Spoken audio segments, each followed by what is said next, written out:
Olá a todos, está começando mais um BDF Entrevista. A nossa conversa de hoje é com o Procurador-Geral da República da Venezuela, Tarek William Saab. Fiscal, muchas gracias por tener aceptado esta invitación. Gracias a ti por la oportunidad. Saludo a toda tu audiencia. Tarek William Saab é Procurador-Geral da Venezuela e assume em 2025 a tarefa de chefiar a Comissão da Reforma Constitucional. Já foi deputado da Assembleia Nacional, deputado constituinte e governador do estado de Anzoátegui. Fiscal, queria começar hablando un poco sobre la violencia en Venezuela y principalmente la caída de las tasas de violencia en Venezuela.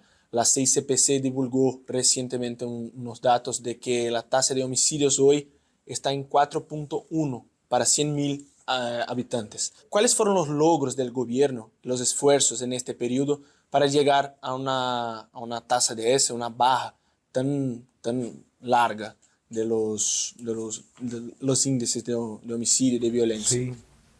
Bueno, mira, efectivamente yo pudiera decirte que esa lucha tiene que ver con la unidad en el trabajo mancomunado del Estado venezolano. En tanto, nosotros aquí tenemos siempre previsto el principio de cooperación entre poderes públicos. Para nosotros eso es fundamental. Un Estado que se respete, un Estado democrático, de justicia, tiene que mantener ese principio permanente de cooperación porque ello nos expresa finalmente la unidad absoluta. Eso es lo primero. Luego de lograr y luego de consolidar esa unidad, se ven los resultados. Hay un Ministerio Público que es titular de la acción penal. En el caso nuestro, somos los rectores de toda acción vinculada a la lucha contra el delito, con nuestros fiscales, las coordinaciones que hacemos con los órganos de policía, con los jueces, etcétera. Hemos tenido principal atención en la lucha contra las bandas, las mafias, contra los traficantes de droga, contra los microtraficantes. Vamos de mayor a menor y de menor a mayor. O sea, yo creo que el delito, así sea grave o menos grave, tiene que ser severamente perseguido. Esa postura obviamente trae consecuencias positivas. ¿Cuáles han sido las consecuencias positivas? Yo, por ejemplo, te voy a hablar de una experiencia que tuve siendo gobernador de Anzoátegui en el año 2010. Nosotros logramos desmantelar la primera gran macrobanda, megabanda que empezó a florecer en el país y tenía repercusión en todo Oriente, la banda del Javielito. Participaba en atentados, en sicariatos, en extorsiones a empresarios, en extorsiones a PDVSA.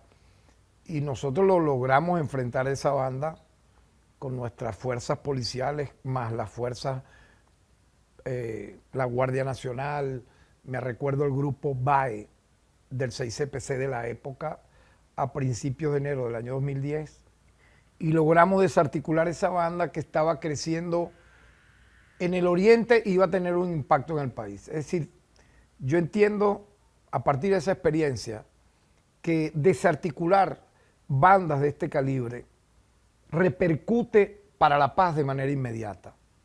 Pasados los años, ya con nuestra experiencia como fiscal general de la República, hemos cooperado con el Estado venezolano, con las fuerzas policiales y militares, con los órganos auxiliares de justicia, en el desmantelamiento de 11 megabandas, 11 megabandas. Y obviamente, la que más le han querido dar protagonismo, el desmantelamiento de la banda del Tren de Aragua. ¿Por qué te digo desmantelamiento? Y eso tiene que ver con tu pregunta, con la disminución de los índices delictivos. Al nosotros atacar de raíz a estas grandes megabandas, obviamente se está viendo el resultado en una situación favorable de paz en Venezuela, ¿no? Yo diría que el desmantelamiento del Tren de Aragua lo hicimos en dos etapas. Digamos, una primera etapa fue en el año 2019, una segunda etapa cuando se tomó el centro penitenciario de Aragua el 20 de septiembre de 2023. Consistió en la desarticulación definitiva de esa organización criminal. El resultado fue, en ese momento, para que tengas una idea, tener 50 detenidos, varias órdenes de aprehensión de algunos que se encuentran prófugos de la justicia, Y obviamente fue interesante ver cómo posterior a eso logramos, digamos, neutralizar a uno de los jefes de esa banda, conocido como Carlos Enrique Gómez Rodríguez, alias El Conejo. Por lo tanto, eso tiene que tener algo positivo. Y yo en su momento denuncié que a las autoridades policiales de Colombia se le entregó la información hace una semana de dónde estaba Niño Guerrero, junto con 7 de sus colaboradores en Colombia. Se le dio toda la información. La policía llegó, luego que decomisó los 7 vehículos, 7 camionetas que estaban en esa casa, le entregó las 7 camionetas a los delincuentes y huyeron todos, incluyendo Niño Guerrero. Y solamente detuvieron a uno que no tenía mayor trascendencia. Eso es un poco para aclarar toda esa, yo diría, esa campaña que se ha hecho en relación a este Tren de Aragua. Ahora, hay un hecho impactante, ¿no? Entre el año 2017 al 2024, son cifras que nosotros hemos ido procesando, los homicidios intencionales en Venezuela han disminuido en un 83%. Y los homicidios más graves, que son los homicidios calificados, en un 91%. Los robos agravados han disminuido en un 82%. Los hurtos calificados han disminuido en un 79%. Los casos de robo de vehículos han disminuido en un 91%. Los casos de amenazas han disminuido a 79%. Las lesiones personales a un 42%. Y el porte ilícito de armas de fuego han disminuido un 74%. ¿Qué te dice esto? Que hay una consecuencia de lo que te dije inicialmente, porque esto es un asunto de Estado, la seguridad de la nación, mantener la paz. Y yo creo que lo que ha logrado el Estado venezolano es ejemplar en el mundo entero. Esto es ejemplar en el mundo entero. Venezuela mantiene un clima sumamente, yo diría, grato para quien quiera visitar el país y para lo que estamos aquí viviendo.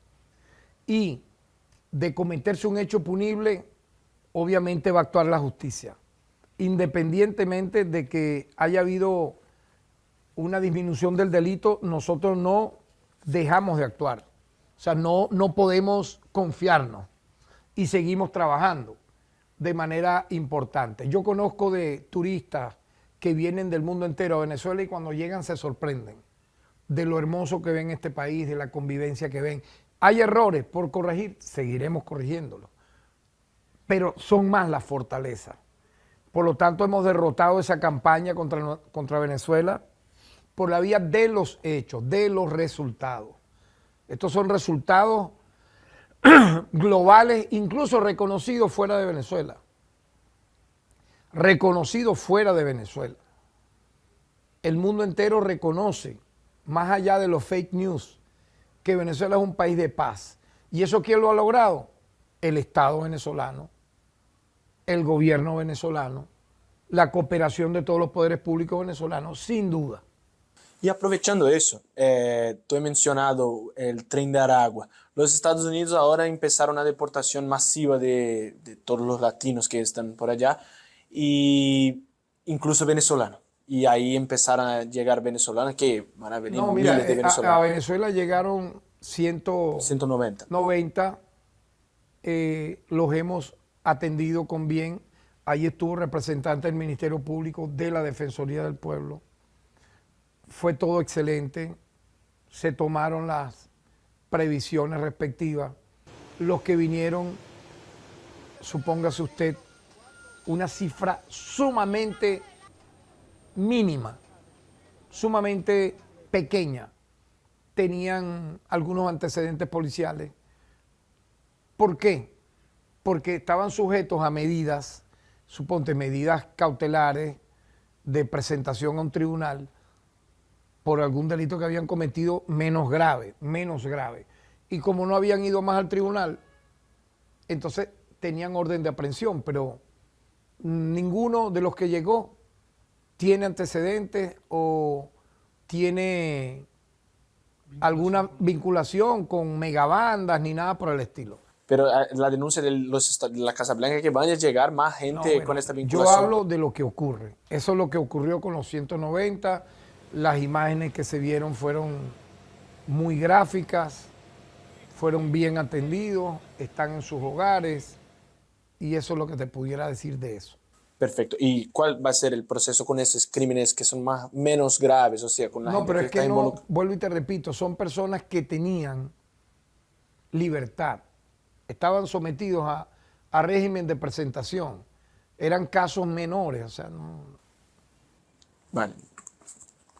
Y aprovechando este tema, incluso sobre el tema de violencia y de índices de criminalidad, nosotros en Venezuela registramos el 29 de julio pasado hechos de violencia y hechos de actos violentos que, claro, llevaron a unas varias personas detenidas, que empezaron, claro, un proceso de juzgado y que se fueron desencarceladas muchas de ellas. ¿Cómo está el punto a partir de ahora de los que siguen detenidos? ¿Cómo están los juzgados? ¿Cuántos faltan para salir? ¿Tú tienes esas cifras así? Bueno, en primer lugar hay que recordar que lo que ocurrió posteriormente al 28 de julio fueron sucesos sumamente graves, delicados, porque nada más y nada menos que la oposición extremista cantó fraude luego de perder las elecciones, pero ellos venían diciendo que no iban a reconocer los resultados y ellos venían diciendo que no iban a reconocer el triunfo en el caso que fuese así, como en efecto fue, del presidente Nicolás Maduro. Duraron todo el año 2024 diciendo eso. Y entonces cantaron fraude en la madrugada del 29 y apenas amaneció el 29 se desató una violencia en el país con un saldo trágico de 28 muertos, 200 heridos. Más de la mitad de los heridos eran funcionarios policiales y militares, heridos por los manifestantes violentos, encapuchados unos, que dispararon, que lanzaron bombas. Quemaron 500 locales, centros de salud, locales de autoridades como el CNE, alcaldías, centros hospitalarios, quemaron autobuses, quemaron patrullas y mataron a 2 guardias nacionales, mataron a 2 efectivos militares. Y obviamente también se dieron casos terribles de crímenes de odio. Aprovecharon para matar a 2 líderes del chavismo, una en Bolívar y otra en Aragua. Frente a ello hubo una consecuencia, fue un estado de conmoción, donde se dieron numerosos detenidos. Luego nosotros dijimos, vamos a revisar las detenciones, vamos a revisar quién pudiera merecer una medida en medio de la investigación. Y en función de ello se logró, hasta este momento, pueden venir otras medidas de excarcelaciones, 1896 hasta la fecha.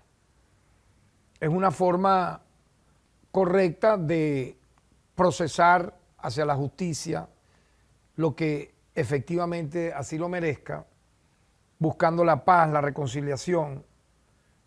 Y yo pienso que ahorita lo que hay en Venezuela es una expectativa por los procesos electorales que vienen, gobernación, Asamblea Nacional, etcétera. Yo creo que eso es bien importante, ¿no? Destacar que no toda la oposición en Venezuela es extremista, violenta, sino hay una oposición que cree en las elecciones, porque fíjate que el extremista utilizó el 28 para una insurrección. Ellos creían que se iban a alzar los militares. Ellos creían que iba a venir una sublevación estilo 27-28 de febrero y no fue así. Buscaron entonces matar, quemar y bueno, mira, frente a eso actuó el Estado bajo los índices que te acabo de dar. ¿Cuáles son las principales acusaciones que los que faltan ser Los que juzgados quedan, están sometidos? los Sí. que están detenidos, Exacto. obviamente hay varios detenidos por homicidio, por haber herido mortalmente a personas. Por ejemplo, los que mataron a los guardias nacionales, uno en Nueva Esparta, otro en Aragua, hay detenidos. Los que hirieron mortalmente a comunicadores sociales en Lara, hay detenidos. O sea, imagínate, esos tienen que pagar por lo que hicieron y así sucesivamente. Tarek, aún en este tema de la violencia y principalmente de los hechos de violencia, Los principales acusados y denunciados hoy de coordinar esos hechos son justamente el ex candidato Edmundo González y la ex diputada María Corina Machado. ¿En qué pie está, o sea, en qué punto está el proceso en contra de ellos y cómo, o sea, y ella afirmó incluso, Machado afirmó que su derecho de defensa no fue respetado? ¿Cómo tú contestas a eso? Bueno, en primer lugar, en el caso de el derrotado ex candidato Edmundo González Urrutia, él tiene una orden de aprehensión, está sujeto a varias investigaciones en Venezuela, se fue a España, vive en un exilio dorado, no puede justificar cómo durante el mes de enero viajó a unos 7 países diferentes, un hombre que, según él, no tiene un centavo. Él llegó a decir que es un hombre pobre. ¿De dónde tiene él entonces esos recursos? Obviamente se ve que está financiado. Fue financiado, entonces me hace recordar lo que denunció el propio Donald Trump con el dinero usado por la oposición a través de la USAID, donde se señala a Juan Guaidó, a Leopoldo López, a Carlos Vecchio, a Smolansky, a Pizarro, a el propio Edmundo González, entre otros. Por lo tanto, es un delincuente común. Yo quiero recordar, para los que me están viendo en Brasil, que Edmundo González Urrutia trabajó en la embajada de Venezuela en El Salvador, cuando Leopoldo Castillo era embajador. Y ambos, Leopoldo Castillo y Edmundo González Urrutia, aparecen señalados de participar, de cooperar en el asesinato serial de 7 jesuitas en El Salvador, vinculados a la CIA, ambos en esa acción brutal que ocurrió en los años 90. Es un sujeto realmente despreciable, que incumplió incluso con los acuerdos que firmó con el Estado venezolano antes de irse para ese exilio dorado en España. Pero yo creo que hoy este sujeto, el desprecio mundial que tiene y en Venezuela es increíble. Tanto él como Corina Machado. Usted ve cómo ella quiso inventar que fue detenida cuando no lo fue, que se la llevaron, etcétera. Y luego la vimos en un video diciendo que se le cayó una carterita azul, que ella estaba tranquilita, hablaba casi que llorando, pidiendo perdón. Ese video fue real y todo el mundo lo vio. Así que por favor, son personas que su soberbia, su vanidad, su ambición de poder es tan grande que ya son personas con trastornos mentales, con trastornos de personalidad.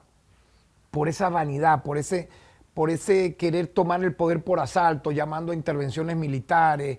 Aquí no funciona eso. Ni intervenciones militares extranjeras porque nadie les cree, ni tampoco golpe de Estado. Hugo Chávez lanzó una rebelión el 4 de febrero que alcanzó la participación de entre 5.000 a 7.000 miembros de la Fuerza Armada. Así sería el liderazgo de Hugo Chávez dentro de la Fuerza Armada. Ellos quisieran tener a alguien similar a Hugo Chávez para ocasionar un levantamiento militar, pero es que la Fuerza Armada Nacional Bolivariana es patriota, es antiimperialista, nace de un sentimiento bolivariano, chavista. Nunca los va a acompañar a nada de esas aventuras. Los pocos desertores que han salido están procesados y otros están huyendo. Los poquitos. La última alocución de estos dos sujetos fue llamar nuevamente, tanto Machado como Edmundo González, a que se alce la Fuerza Armada.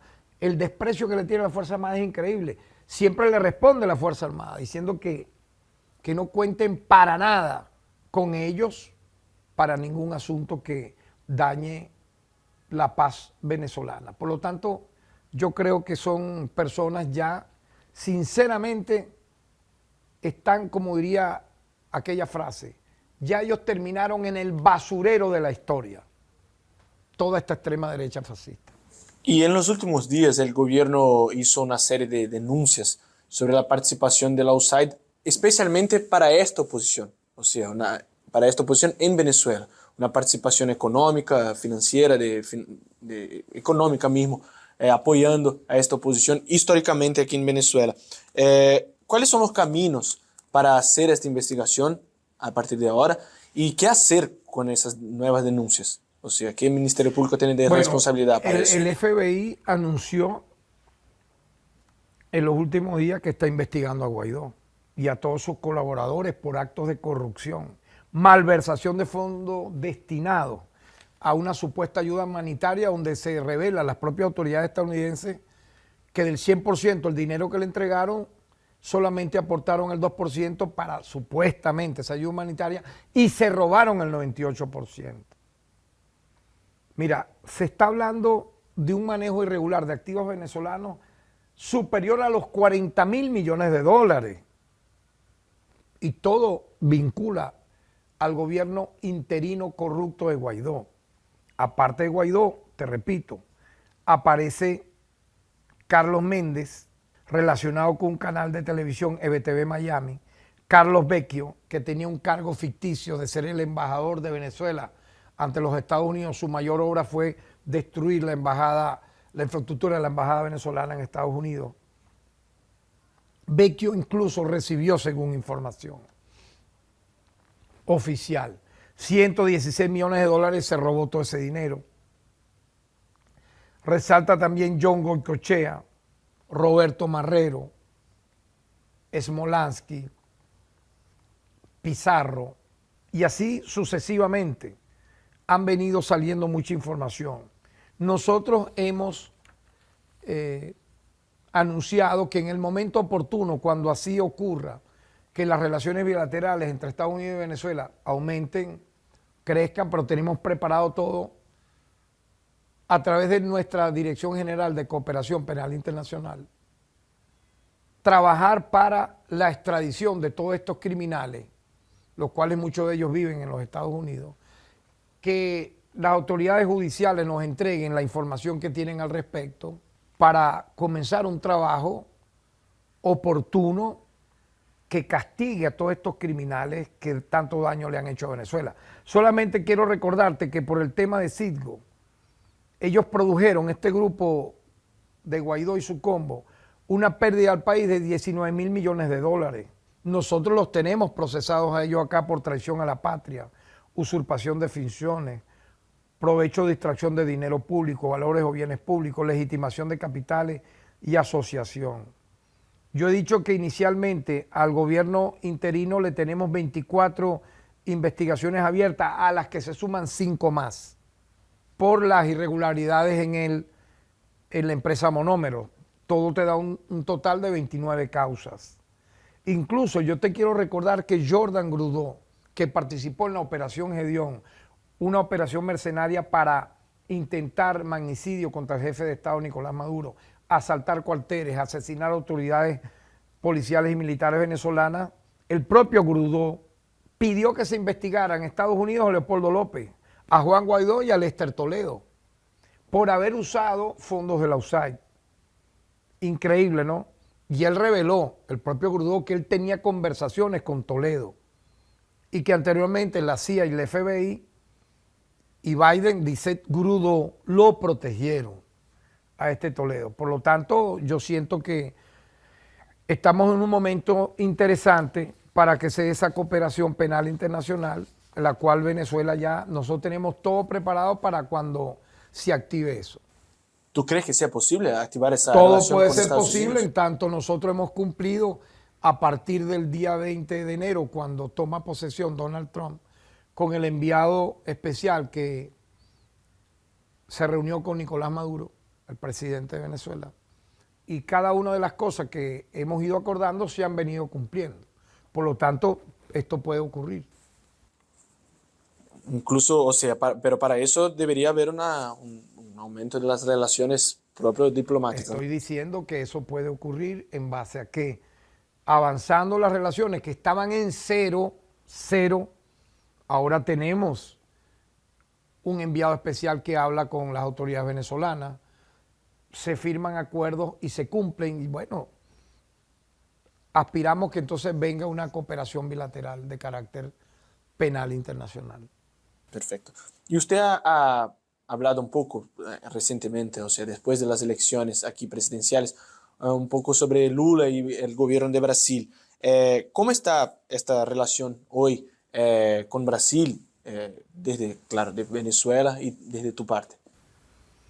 Bueno, yo pienso que estamos en un momento sumamente importante este año 2025 para que las relaciones entre Brasil y Venezuela, entre Venezuela y Brasil, entre el gobierno del presidente Nicolás Maduro y el de Lula, se fortalezcan, vuelvan a los mejores momentos que pudimos conocer en la era de Hugo Chávez, donde, por cierto, siendo yo gobernador del estado de Anzoátegui, fui anfitrión y recibí 3 veces a Lula, siendo el presidente de Brasil en su anterior periodo. Lo recibimos tanto en la faja petrolífera del Orinoco como en la planta de soya. Yo aspiro a eso, que volvamos a ese camino. Yo estoy convencido que así va a ser, para que tanto el pueblo venezolano como el pueblo brasilero tengamos grandes beneficios. Y la ministra de los Pueblos Indígenas de Brasil vino el año pasado para Venezuela para incluso discutir una cooperación judicial en la zona de frontera, principalmente allí en Roraima. Exacto. ¿Cómo está eso hoy? O sea, se Bueno, pasaron... nosotros tenemos una Dirección General de Derechos Humanos que a la vez tiene una Dirección de Ambiente que está atenta a todas esas conversaciones tratadas el año pasado para colocar nuestro aporte para que todo sea en base a la defensa de un derecho humano sumamente importante como es el derecho humano al ambiente. Estamos a la orden. Sí, y principalmente el combate con el garimpo ilegal en esta región. Hay una conversación con la Policía Federal de Brasil por parte de... Es que eso nunca ha dejado de existir, esa cooperación está permanente. Tarek, quería hablar un poco ahora sobre su vida personal en este último bloque. Muchas gracias. Usted fue nombrado responsable ahora para coordinar una reforma constitucional, pero tú ya has participado de una constituyente, Sí. antes, en 99 como diputado. Sí. ¿Cuáles son las diferencias entre aquel momento y este de ahora, y principalmente los retos para esta reforma de 2025? Bueno, sí, muchas gracias. Efectivamente, yo vengo de una experiencia parlamentaria bastante interesante, en tanto en 1998 fui electo diputado al Congreso. En aquel momento el Congreso era bicameral. Estaba la Cámara de Senadores y la de Diputados. Ahí estuve varios meses y luego de allí fui electo constituyente. Fui presidente de la Comisión de Derechos Humanos de la Asamblea Constituyente. Allí hicimos un gran trabajo y se generó el título 3 de los derechos humanos, que aparecen entonces los derechos civiles, políticos, económicos, sociales, culturales, ambientales e indígenas. 7 capítulos, sumamente programáticos, que fueron modelo en el mundo entero. Entonces hicimos una nueva constitución. Se derogó la del 61, que era muy atrasada, no tenía avance ni siquiera mínimo en materia de derechos humanos, en materia económica, en materia social, cultural, absolutamente nada. La del 99 fue realmente una luz impresionante para toda Venezuela y impactó favorablemente en América. Han pasado 25 años. Entonces ahora se me ha designado por parte del presidente de la República, Nicolás Maduro, como presidente de la Comisión para la Reforma Constitucional. Esto sería diferente a lo que fue la Asamblea Constituyente, en tanto la Asamblea Constituyente fue para redactar de manera íntegra una nueva Constitución. Esto va a ser importante también, va a ser trascendental, porque es una reforma de varios artículos de la Constitución y de crear nuevos artículos. Mira lo importante, modificar algunos y ampliar otros en materia de democracia, en materia económica, en materia de derechos humanos, en materia de justicia, en materia de tecnología, o sea, algo realmente trascendental. y estamos avanzando en ese trabajo. ¿Y cuáles son los principales de esos cambios Bueno, necesarios? esto que te acabo de mencionar, o sea, adaptarnos a la modernidad. Estamos en el año 2025, cuando se creó, se aprobó la Constitución del 99, el mundo no era igual. Estamos en una era digital, en una era moderna. Yo creo en el principio de progresividad de los derechos humanos. Por lo tanto, hay que adaptarnos a la realidad de manera positiva. Todo lo que va a ocurrir va a ser positivo, va a ser progresivo, va a ser correcto, va a ser mejor, para mejorar. Pero en 2007 el gobierno intentó hacer una reforma, una nueva constituyente, pero que fue derrotada. O sea, ¿cuáles son los retos ahora para hacer con que ella sea aprobada? Además, claro, de la importancia de los cambios, pero va a pasar por un referendo y todo. Entonces, ¿cuáles son los retos para eso? Pero ya te lo expliqué. Los retos son adaptarnos a la modernidad. 2007 no es igual a 2025. Del 2007 al 2025 han pasado 18 años. Entonces, vuelvo y te repito, adaptarnos a la realidad actual para, en base al principio de progresividad en materia de derechos, mejorar en materia de derechos humanos, justicia progresiva, economía, democracia popular, tecnología. Es decir, adaptarnos a un tiempo que yo lo veo desde un punto de vista positivo, generar derechos nuevos, legislar en base a eso, y eso va a ser una gran victoria. Yo estoy convencido que el pueblo venezolano ha madurado mucho, ha resistido, va a apoyar esta reforma y va a ser aprobada en el referéndum. No me cabe la menor duda. Esta adaptación, ¿tú crees que va a ser ella propia el argumento principal para que la gente vote en favor de la nueva constitución? No hay que tener un discurso alrededor de eso. Bueno, va a haber participación del pueblo, vamos a visitar todos los estados, las comunidades, vamos a presentar los proyectos, la asamblea luego lo va a discutir y así va a ser aprobada. Perfecto. Otra cuestión de su vida que es importante, que usted fue detenido, una detención política en 2002 durante el golpe en contra del expresidente Hugo Chávez. ¿Cómo fue aquel momento para usted? O sea, ¿qué cambió en su vida y su compromiso con la revolución, aquel hecho? Fíjate que yo era presidente de la Comisión de Política Exterior de la Asamblea Nacional. Era un diputado y tenía inmunidad parlamentaria. Un grupo de, yo diría, centenares de personas, centenares, incluyendo civiles que llegaron al frente de mi casa, más policías. Yo calculo que policías habían una comisión como de 30 miembros de la DICIP, venían en moto, en horas de la mañana del 12 de abril.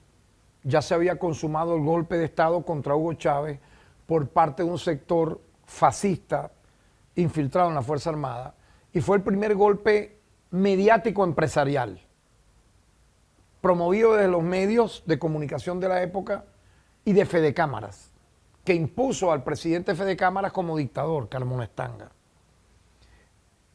A partir del momento en que se consuma el golpe contra Hugo Chávez, en la madrugada del 12 de abril, comenzó una persecución en toda la nación. Ya previamente, el 11 de abril, habían matado francotiradores centroamericanos que estaban ubicados en el Hotel Edeón y en el Hotel Ausonia, francotiradores centroamericanos, que fueron detenidos por el gobierno de Chávez en ese momento. Todavía no había sido derrocado el gobierno de Chávez.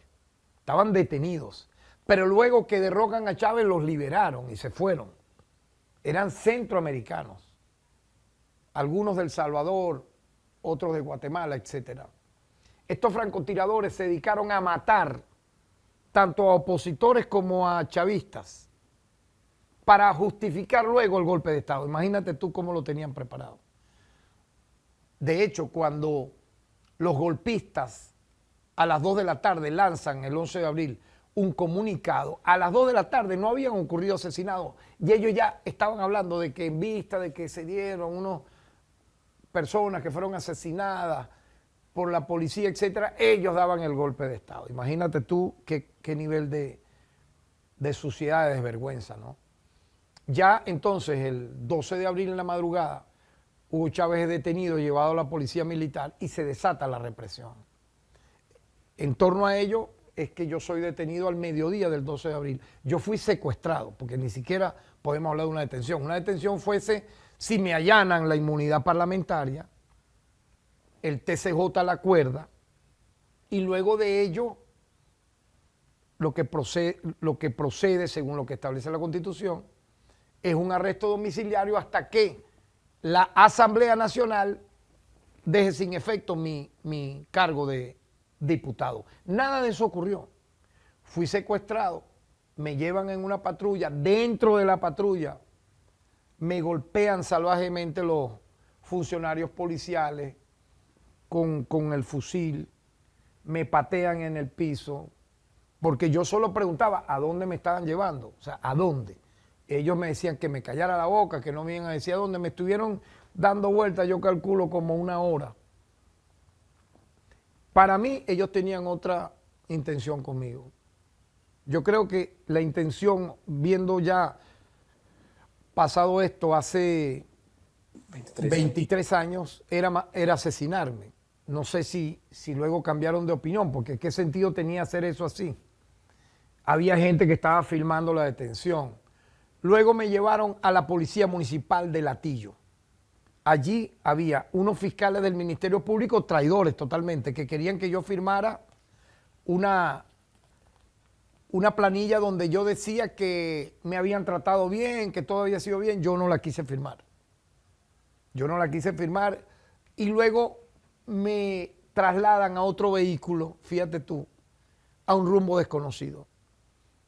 Yo sigo insistiendo, ya era ya me trasladaron un carro sin placa. ¿A dónde me llevaban? Y me llevaron a la DICIP, al Departamento de Investigaciones, a la Dirección de Investigaciones de la DICIP en el Helicoide. Se llamaba DICIP, no SEBIN.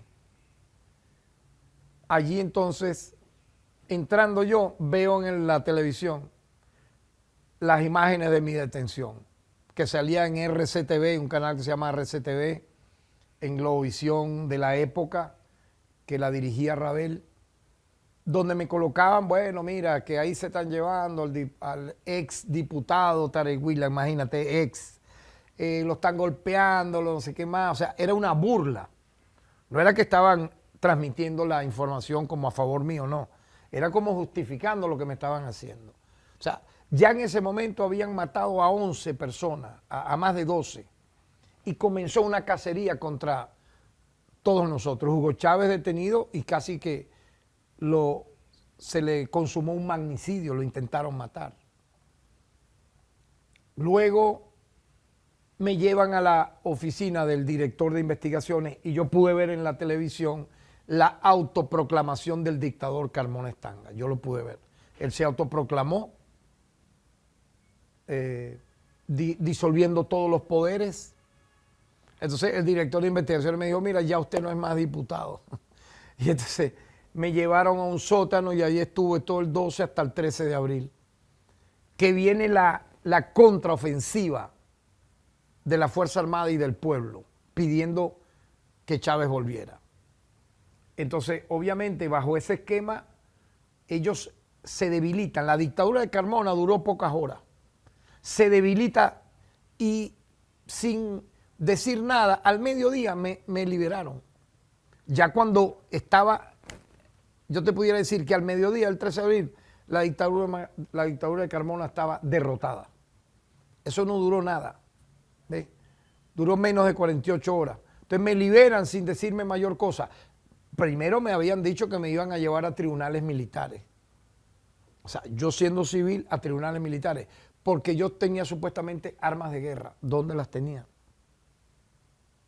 Para nada. O sea, no había pruebas de nada, pero me iban a inventar un expediente para dejarme años preso en una cárcel militar. ¿Por qué? Porque era el fascismo completo el que actuó. Yo le vi la cara al fascismo. ¿Quiénes estaban persiguiendo chavistas para meterlos presos en ese momento? Aparte de las cuerpos represivos, habían unos francotiradores, habían unos paramilitares, donde Pérez Recao, Isaac Pérez Recao estaba metido ahí. Los hermanos Inestrosa estaban metidos ahí. Fueron los que dirigieron el secuestro hacia mi persona. Y eran los que estaban de guardias de Carmonestanga. Eso nunca se puede olvidar.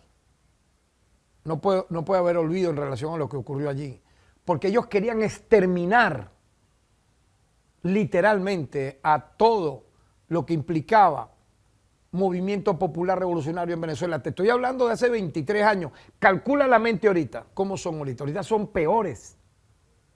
Porque después del 28 de julio vivimos el intento de un golpe de Estado cibernético, tecnológico, más de asesinos y delincuentes que muchos de ellos eran dementes por la manera como actuaban, como hablaban.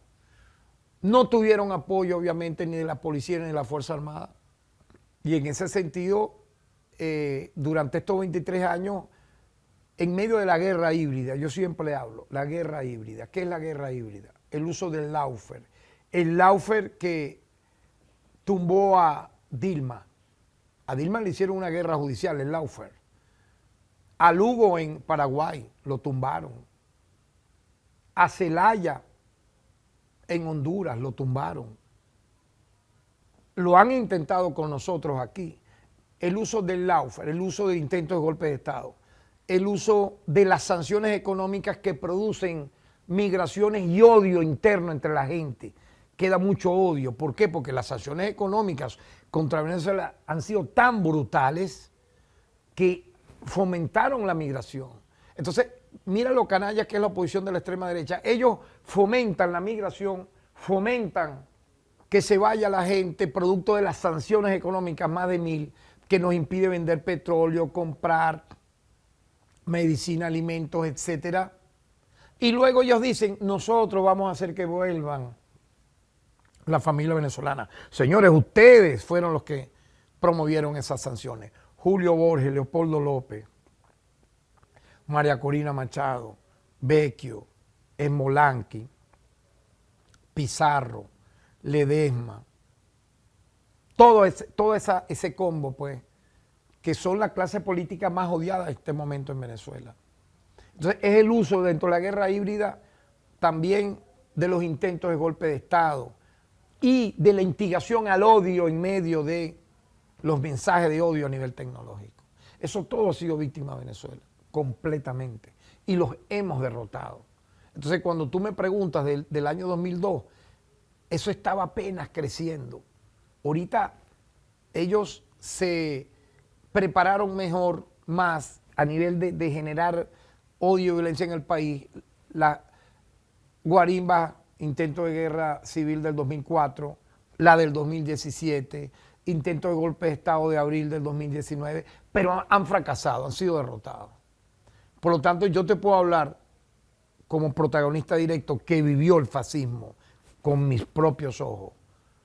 Mi familia no fue respetada en ese momento porque me sacaron de la casa donde yo residía con mi familia. Te puedo decir que no merecen nunca tomar el poder, porque es una gente enferma, y yo lo dije en su momento. La toma del poder por parte de la extrema derecha fascista en Venezuela replicaría lo que ocurrió con los palestinos en Gaza. Un exterminio. Yo lo dije en mayo, junio del año pasado. Yo lancé esas alertas. Nosotros no podemos aceptar que unas personas dementes, enfermas de ambición de poder, lleguen acá, porque eso que a mí me pasó, que fue, mira, una bendición de Dios, digamos, porque yo pude correr la suerte de los que mataron. Esta gente ahora creció su odio, su veneno, pero fíjate, cuando menos se lo creyeron, el gobierno de Donald Trump los denunció. Aparecen ya como ladrones corruptos todos ellos, señalados por el propio Grudó, que es un mercenario, que tiene una agencia mercenaria que se llama Silvercorp, los ha señalado. Ha señalado que Duque y Uribe apoyaron la Operación Gedeón. ¿Qué era la Operación Gedeón? Que se ejecutó en mayo del 2020. entrar a Venezuela, matar al presidente, matar a las autoridades civiles y militares e iniciar una guerra civil para la toma del poder. No podemos olvidar eso. Entonces yo creo que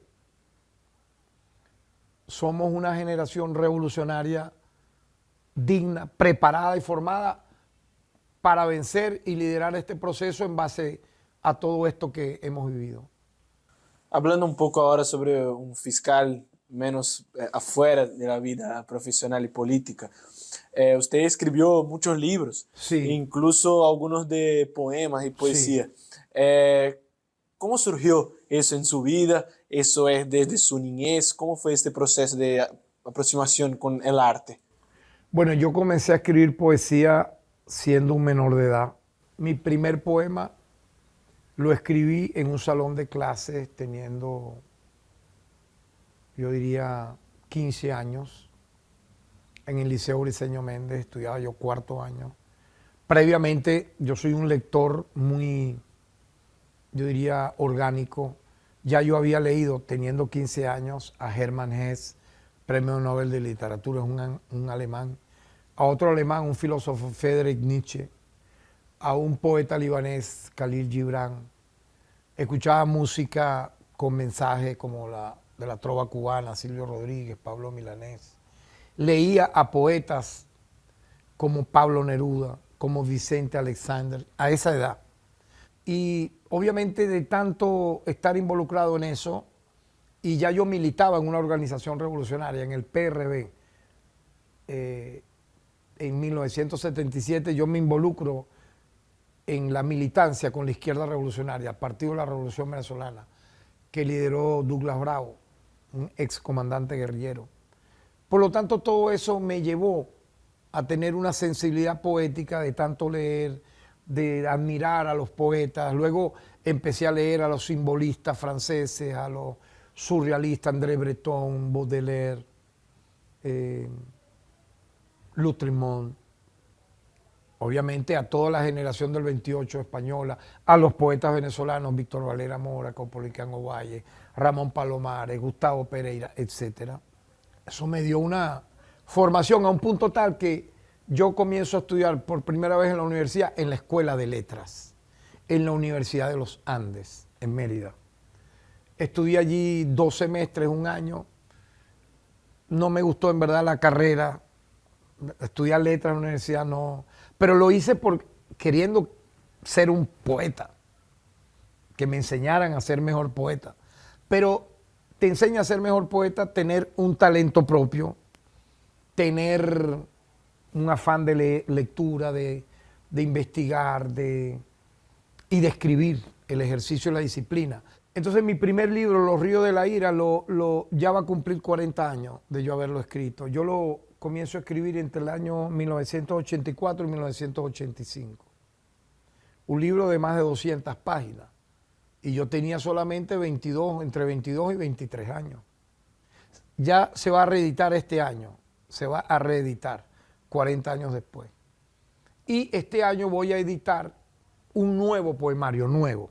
Se llama Un tren viaja al cielo de la noche, lo que llevaría a 14 libros publicados, de los cuales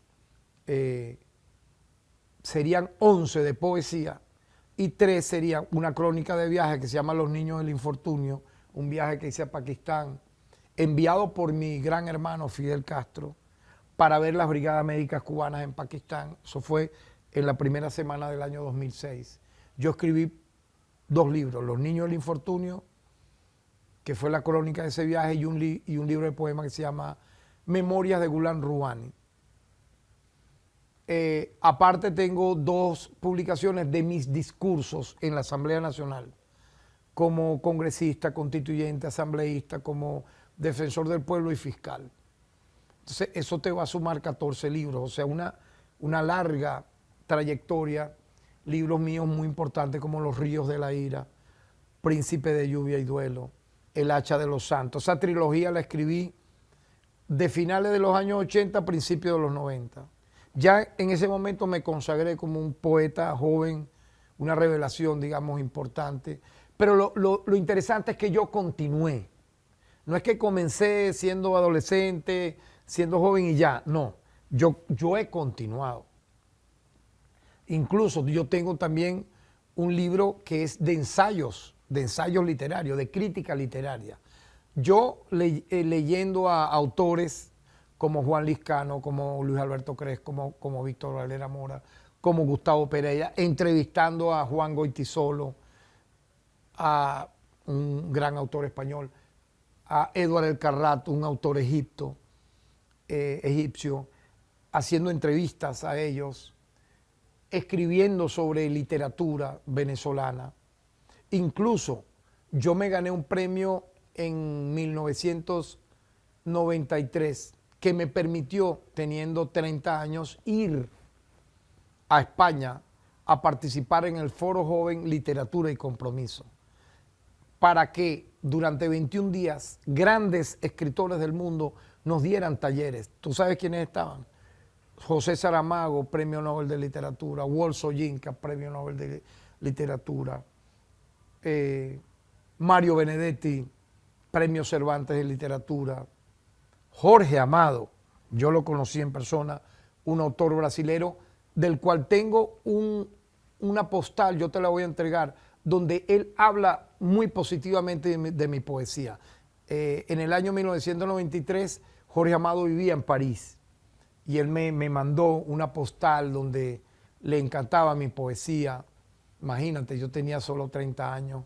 Entonces, todo eso me comprometió a seguir escribiendo, a seguir haciendo las cosas bien. Por lo tanto, yo creo que mi origen, mi cualidad más importante, mi personalidad es ser poeta, porque siendo poeta he sido un intelectual orgánico, me ha llevado a estudiar filosofía, literatura, me encontré con el budismo, al leer una novela de Hermann Hesse que se llama Siddhartha, porque el Buda se llama Siddhartha Gautama.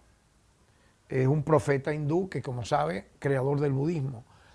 Eso me acercó a todo eso, porque si yo no leyera, si yo no viviera, uno tiene que leer, tiene que vivir, tiene que pensar para avanzar y madurar y ser la persona que somos. ¿Para ser qué? Felices, personas de bien, educar a nuestros hijos. Yo tengo 3 hijos, 2 varones, 1 hembra, tengo mi familia.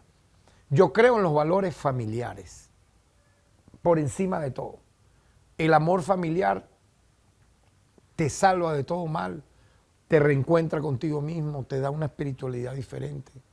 Y eso, ser poeta me ha ayudado a eso, a ser mejor revolucionario, a ser una persona decente, equilibrada. Por lo tanto, yo bendigo la poesía.